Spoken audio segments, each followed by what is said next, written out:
নমস্কার বন্ধুরা, সকলকে আমার চ্যানেলে স্বাগত। সুপ্রিম কোর্টের নির্দেশ মেনে বকেয়া ডিএ এরিয়ার পেমেন্ট করার প্রক্রিয়া শুরু করেছিল রাজ্য সরকার এবং এই প্রক্রিয়ায় বকেয়া ডিএ এরিয়ারের পার্সেন্টেজ নির্ধারণের ক্ষেত্রে পদ্ধতিগত ভুল, এর পাশাপাশি গ্র্যান্টিন এর সংস্থার সরকারি কর্মচারী এবং শিক্ষক শিক্ষিকা সহ অন্যান্য সমস্ত পেনশনারদেরকে এই বকেয়া ডিএ এরিয়ার পেমেন্টের ক্ষেত্রে বিবেচনাধীন রাখা ইত্যাদি নানা বিষয় নিয়ে সুপ্রিম কোর্টে পুনরায় মামলা করা হয়েছিল।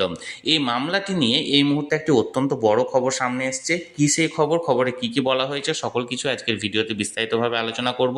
ভিডিওটি অত্যন্ত গুরুত্বপূর্ণ, তাই প্রথম থেকে শেষ পর্যন্ত অবশ্যই ধৈর্য সহকারে দেখবেন এবং ভালো লেগে থাকলে অবশ্যই একটি লাইক করবেন এবং সকলের সঙ্গে শেয়ার করবেন।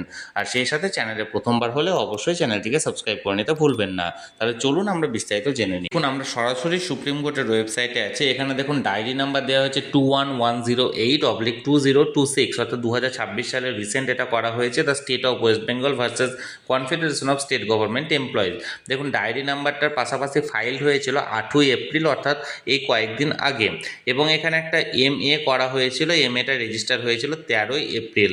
এবং দেখুন এখানে যে সব থেকে বড় আপডেটটি এই মুহূর্তে এসেছে, যেটি এর আগে আমি একটি ভিডিও করেছিলাম যে MAটি ফাইল করার ব্যাপারে জানিয়েছিলাম। এবার MAটি লিস্টেড হয়েছে, অর্থাৎ হিয়ারিংয়ের জন্য উঠতে চলেছে।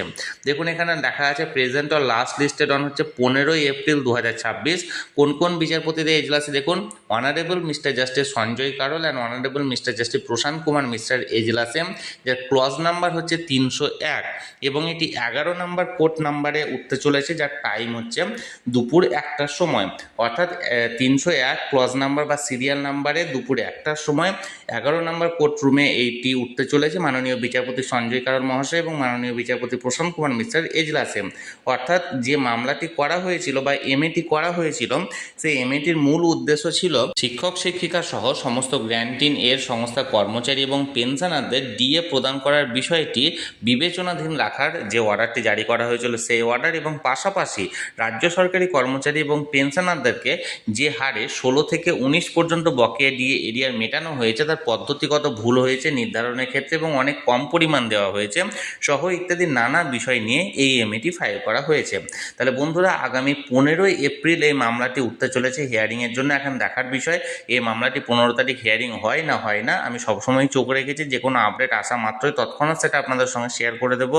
তাই যারা এখনও পর্যন্ত চ্যানেলটির সঙ্গে যুক্ত নেই, অবশ্যই চ্যানেলটিকে সাবস্ক্রাইব করে চ্যানেলটির সঙ্গে যুক্ত হয়ে যান। আর এই ভিডিওটি ভালো লেগে থাকলে অবশ্যই একটি লাইক করুন এবং সকলের সঙ্গে শেয়ার করুন। আর সেই সাথে অবশ্যই চ্যানেলটিকে সাবস্ক্রাইব করে রাখুন। ধন্যবাদ, দেখা হচ্ছে পরের ভিডিওতে।